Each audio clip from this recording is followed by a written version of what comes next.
శ్రీ గురుచరిత్ర అధ్యాయము 1 గురువారం పారాయణం ప్రారంభము.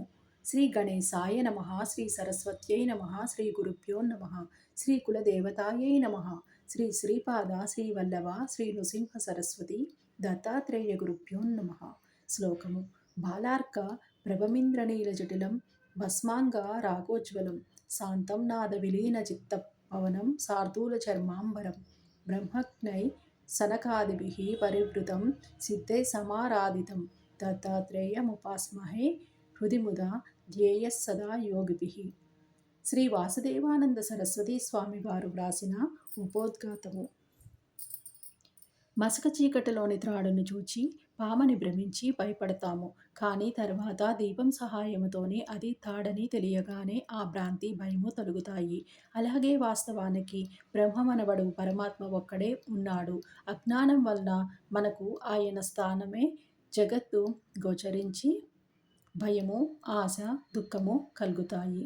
ఆత్మజ్ఞానం అనే వెలుగు సహాయంతోని పరమాత్మను తెలుసుకున్న క్షణంలోనే దుఃఖరహితము, ఆనందమయము అయిన బ్రహ్మమే సత్యమనియు అనుభవం అవుతుంది. అప్పుడు భయానికి, దుఃఖానికి కారణమైన జగత్తున్నదనే భ్రాంతి తొలగుతుంది. అంటే ఈ జగత్తు మిథ్యయనియు తేలిపోతుంది. సర్వత్రా నిండి ఉన్న బ్రహ్మమే గురువు యొక్క నిజతత్వము. సచ్చిదానంద స్వరూపుడైన శ్రీ గురుదేవునికి హృదయపూర్వకమైన నమస్కారము. ఆ పరబ్రహ్మమే సత్యమైనది. అజ్ఞానం వలన దుఃఖంలోని మ్రగ్గుతున్న జీవులపై కరుణతోని వాటికి ఆ దయానిధి తన నిజతత్వాన్ని బోధించడానికి అత్రి మహర్షి పుత్రుడై జన్మించి శ్రీ దత్తాత్రేయుడనియు పేరు పొందాడు. భక్తితోని తనను ఆశ్రయించిన కార్త్య వీర్యార్జునుడు, యదువు మొదలైన వారిని ఈ సంసారమనే దుఃఖసాగరం నుంచి ఉద్ధరించాడు. ఆయనయే మరలా శ్రీపాద వల్లభుడుగాను, తరువాత శ్రీ నృసింహ సరస్వతి అనే పేరుతోనూ అవతరించి తన శిష్యులైన సిద్ధార్థులను ఉద్ధరించాడు. పరమగురువైన ఆ దత్తమూర్తి నేటికి కృష్ణా భీమా సంగమ తీరంలోని గంధర్వపుర నివాసి అయి స్మరించిన వారికి ప్రసన్నుడు అవుతూ ఉంటాడు. ఆ పరబ్రహ్మమూర్తి జనన మరణాలకు అతీతుడు, అక్రియుడు, కోరికలు లేనివాడు, అద్వితీయుడు అయినప్పటికీ ఒకప్పుడు తానే అనేకమవ్వాలని సంకల్పించాడు. ఆ సంకల్పమే మాయాశక్తి. ఆయన త్రిగుణాత్మకమైన తన మాయ చేత ఈ జగత్తును సృష్టించి దాని రూపంలోనే ప్రకటమయ్యాడు. వెనుకటి ప్రళయానికి ముందున్న జీవులు ప్రళయంలోని పరమాత్మయందు సూక్ష్మరూపంలోని దాగి ఉంటారు. వారు సాధన ద్వారా తరించగలిగినందులకు పరమాత్మ అలా మరల సృష్టి చేస్తాడు. ఆ శుద్ధ చైతన్యమే ఆ దత్తాత్రేయుడు. సృష్టికర్త అయిన బ్రహ్మ నుంచి స్థూలము, జడము అయిన స్తంభం వంటి వస్తువులు, సూక్ష్మము, సజీవములును అయిన మన దేహాలు, బుద్ధి, ఇంద్రియాలు మొదలుగా గల ఈ చరాచర జగత్తు ఏర్పడ్డాయి. ఇలా ఈ సృష్టిని చేసిన ఆ పురుషోత్తముడే ఆత్మజ్ఞానం వలన పొందదగినవాడు. ఇంద్రియాలు వాటి విషయాలైన శబ్దము, స్పర్శ, రూపము, రసము లేక రుచి, గంధము లేక వాసనలతోని కూడిన అజ్ఞానము వలన మనలోని రాగద్వేషాలు కలుగుతాయి. వాటిని ఎవరు దైవీ సంపత్తితోని జయిస్తారో అట్టివారే అజ్ఞాన దుఃఖ రూపమైన సంసారం నుంచి ముక్తి పొందుతారు.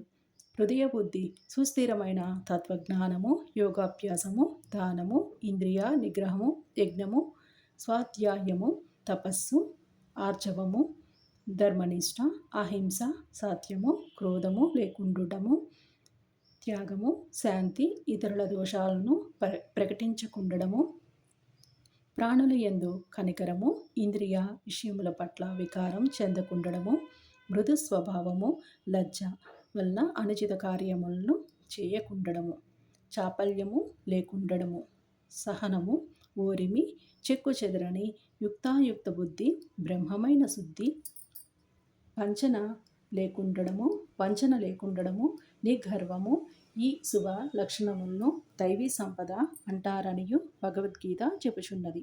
అటువంటి ముముక్షువుల కొరకే జనన మరణములు లేని ఆ పరమాత్ముడు తన దివ్య మాయ చేత మానవ రూపంతోని జన్మించాడు. ఇలా ప్రతి యుగంలోనూ అవతరించి ధర్మరక్షణము స్వధర్మ పాలనము చేసి తర్వాత తన అవతార శరీరాలు విడిచిపెడతాడు. ఇలా బ్రహ్మాది వసాన శ్వేత వరాహ కల్పంలోని ఇప్పటికి 28 యుగ చతుష్టయాలు గడిచాయి.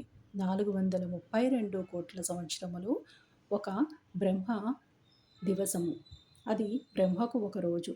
దీనికి రెండింతలైన బ్రహ్మ యొక్క అహోరాత్రాల కాలము ఒక కల్పము.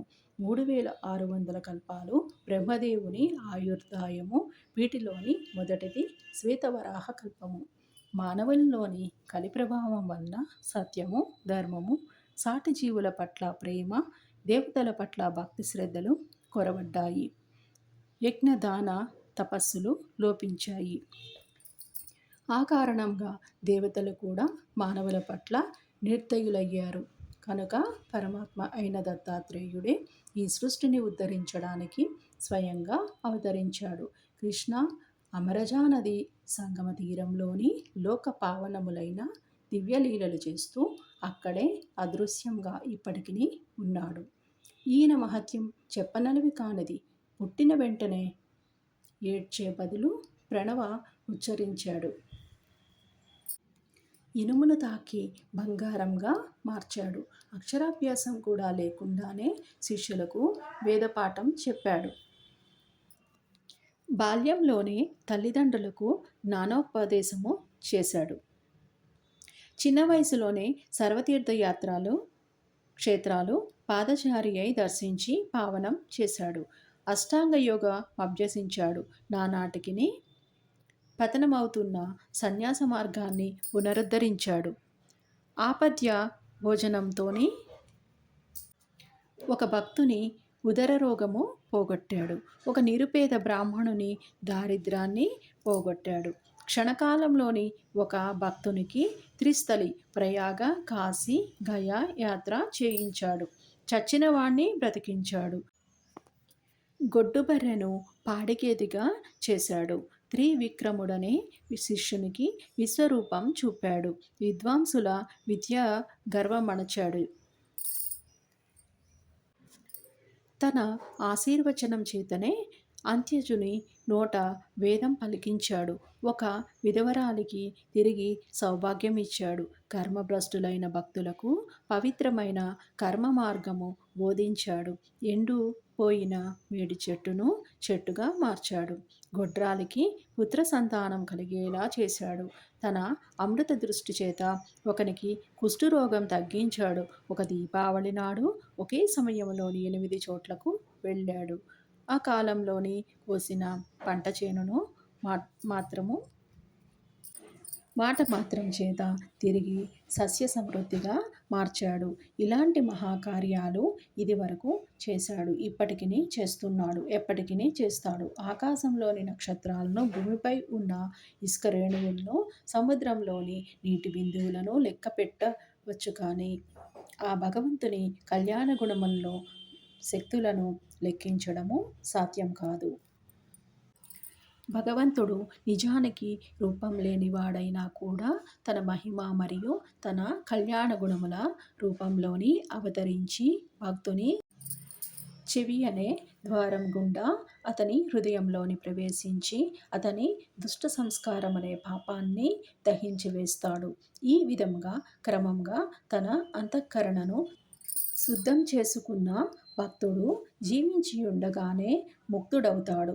సుఖదుఖాలనే ద్వంద్వాల చేత స్పర్శించబడక వాటి పట్ల నిర్లిప్తమవుతాడు. ప్రారబ్ధ కర్మ రూపమైన అతడి దేహము నశించకపోయినా అజ్ఞానం వలన ఉత్పన్నమైన సుఖదుఖములనే ద్వంద్వాలింకా మిగిలియున్న ప్రారబ్ధం అయిపోగానే పరబ్రహ్మాన్ని పొందుతాడు. సత్సంగం లేని వారికి, ఇంద్రియ సుఖ లోలురైన అసురీ సంపదలు గల వారికి, తమోగుణ ప్రధానులైన మోహాంధులకు ఈ సత్యం తెలియదు. స్వధర్మమాచరిస్తూ సాధుగురు దేవతల యందు భక్తి గలవారై సత్సంగం వలన వివేకి అయి నేనే కర్తను భోక్తను అనే అభిమానం విడిచిపెట్టి ఉత్తమ సన్యాసి అయి ఈ మార్గంలోనే అతడు ముక్తి పొందుతాడు. గంగాధర సరస్వతి స్వామి వ్రాసిన ఉపోద్ఘాతము. శ్రీ గురు అనుగ్రహానికి పాత్రుడై సాకరే అనే పేర ప్రసిద్ధికెక్కిన సాయం దేవుడను సద్బ్రాహ్మణుడు మా పూర్వీకుడు. ఆయనది ఆపస్తంభ శాఖ, కౌండిన్య సగోత్రము. వారి కుమారుడు దేవారావు, అతని కుమారుడు గంగాధరుడే మా తండ్రి గారు. ఆయన శ్రీ ఆయన శ్రీ గురునికి భక్తుడు. మా తల్లి యొక్క తండ్రి గారిది అశ్వలాయన శాఖ, కాశ్యప గోత్రము. ఆయన జన్షు, భగీరథ మహర్షుల వంటివాడు. మా తల్లి చెంపాదేవి పార్వతీదేవిని పోలిన పతివ్రత. ఈ రచనకు ముందు నా తల్లిదండ్రుల పాదములకు నమస్కరించి సద్గురువును స్మరించడం వలన నా బుద్ధి ప్రకాశవంతమవుతున్నది. ఆ గంగాధరుని కుమారుడునైన నా పేరు సరస్వతి. వేదాధ్యయన పరులు, సన్యాసులు, యతులు, యోగీశ్వరులు, తపస్సులు, సద్గురు భక్తులు అయిన ఓ సుజనులారా, మీకు నా నమస్కారములు. నేను మీ పాదధూళి వంటి వాడను. రచనా సామర్థ్యం లేని నేను కేవలం వంశపారంపర్యంగా శ్రీ దత్తానుగ్రహం ఉండడం వలన, శ్రీ గురుని ప్రేరణ వలన మాత్రమే ఈ రచనను పూనుకున్నాను. అమృత కుంభం వంటి శ్రీ గురు చరిత్ర నీకు ప్రసాదించబడినది. నీవీ కథ వ్రాయి, దానివల్ల నీకు నీ వంశస్థులకు కూడా సర్వము సిద్ధిస్తాయి అని శ్రీగురుడు నన్ను ఆజ్ఞాపించారు. భక్తులు స్మరించినంతనే ప్రసన్నులయ్యే శ్రీ నృసింహ సరస్వతి స్వామి ఆదేశము కామధేనువు వలె ఈ కార్యాన్ని నెరవేర్చగలదు. త్రిమూర్తి అయిన శ్రీ దత్తావతారమైన శ్రీ గురుని చరిత్ర అపారము. దానిని సంపూర్ణంగా చెప్పడం ఎవరితరమూ కాదు. ఆయన ప్రేరణ